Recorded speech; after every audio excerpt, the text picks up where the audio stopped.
કેમ થયું પોતરી? આ બાંદાનું ઓપરેશન થઈ ગયું હરખું કે નહીં? હા ધમી, હું તારા ઘરેથી પૈસા લઈને આવી ને ત્યાં ડૉક્ટરે ઓપરેશન કરી નાખ્યું હતું. તમે આવ્યા ત્યાં મારું મોઢું થતું હતું, પછી ઓપરેશન કરી જ નાખવું ને. હજી મારે એક કૂતરું જોવા જવાનું છે. કૂતરાને હડકવા આવેલો છે તે મારે ફોન આવ્યો હતો, તો હજી ત્યાં મારે જવાનું છે. તે પછી મારું મોઢું થતું હતું, ઓપરેશન કરી નાખ્યું બેન. હે ડોક્ટર સાહેબ, આ બાર મીંદડાન કૂતરાન બધું મરેલું કેમ પડ્યું છે? ઉંદરડાન અહીંયા કેમ તમે બધું મરેલું રાખો છો? આવા ને આવા મારે પેશન્ટ આવે તો ગમે એને કંઈક નાખવાનું થયું હોય તો એનું નાખી દેવાય ને, એટલે હું બધું મરેલું રાખું. બધા જાનવરને, બધા પક્ષીઓને બધું જેનું જે કાંઈ નાખવું પડે એને એમાંથી કાઢીને નાખી દઉં. આ બાંગાને તો તમે એમાંથી કઈ નથી નાખ્યું ને ડોક્ટર સાહેબ? ના, બાંગાભાઈને તો એવું કાંઈ નાખવું નહોતું પડ્યું, પણ એને ખાલી મગજની એક નસ ફાટી ગઈ હતી ને, એ કોક ભાઈએ એને સારો ધોકો માર્યો હશે એવું લાગે છે. તે મગજની નસ ફાટી ગઈ હતી. તે પછી સિંદરીએ કરીને એને હાંધી દીધી છે. સિંદરીને હુઈયો લીધો ને તે જલ્દી હંધાઈ ગઈ. મારે ઉતાવળ હતી, તે એને કંઈ નાના ટેફા લેવાય એવી કંઈ મારા પાસે ટાઈમ નહોતો. પછી મેં સિંદરીએ કરીને એને હાંધી દીધું. ઈ તમારા દાદાને સિંદરીએ કરીને હંધાય, તમને તો કઈ વેતો છે કે નહીં ડોક્ટર સાહેબ? તેમી જે માનો એ બેન, મારું કામ જ એવું છે. હું બધાનો ડૉક્ટર છું. જાનવર, પશુ, પંખી બધાનો ડૉક્ટર છું, અને માણસનો છું. જેનું જે કામ મારે આવે એ બધાનું કરી નાખું. જેમ ફાવે એમ કરી નાખું. મનમાં આવે એ કરી નાખવાનું.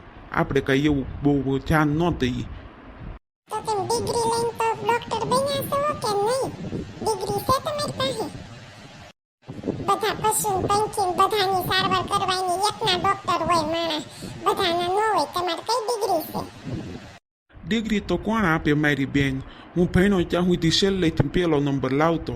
કોઈ જ હું આગળ આવ્યો જ નથી. ભણ્યો ત્યાં સુધી હું છેલ્લેથી ઠોઠો જ ગણાતો. તો પછી ડિગ્રી કોણ મને મારો બાપ આપે? હું તો બસ આમના મને શોખ હતો ડૉક્ટર બનવાનો, તે બની ગયો. અરે પુત્રી, તમે બીજો ડોક્ટર ન મળ્યો તો આવા ડોક્ટરની પાસે લઈને આવી, આવા નંગ સેવાની પાસે. તાર ઘરવાળો નંગ સેવો ને આવો ડોક્ટર નંગ સેવો, તે તો હરખા ભેગા કર્યા. એવું નહોતું ધમી, માને મને બહુ ઉતાવળ થઈ ગઈ હતી. મને એમ થયું કે આને કંઈક પાછું થઈ ન જાય, તો હું જે ડૉક્ટર મળ્યો ને એની પાસે લઈને વહી આવી.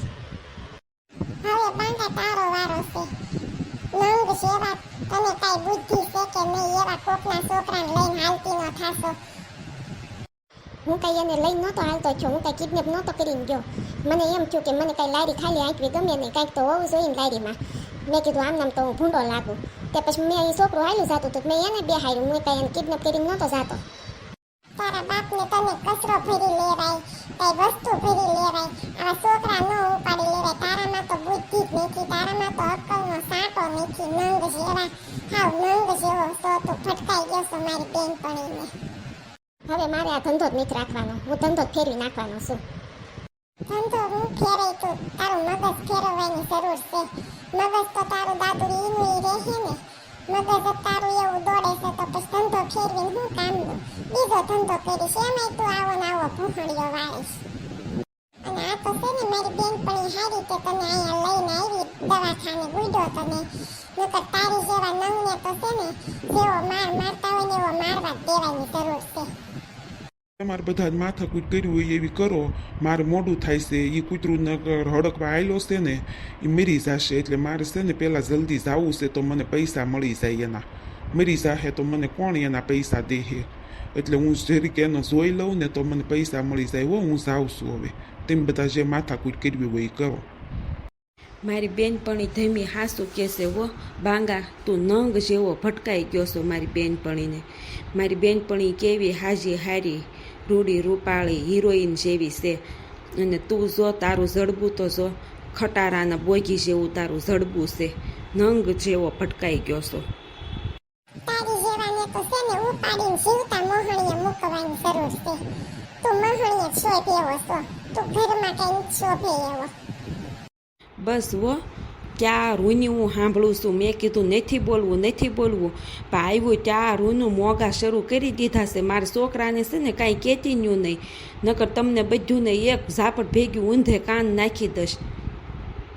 આવ્યું ત્યારનું બગ બગ નંગ જેવો છો ને આવો છો ને તેવો છો ને જેવો છે એ મારો છોકરો હારો છે. તારી બેનપણીને સંભાળ પેલા, નથી રાંધતા આવડતું, નથી કાંઈ આવડતું ને પાછું પાવર કરો છો ઊભું.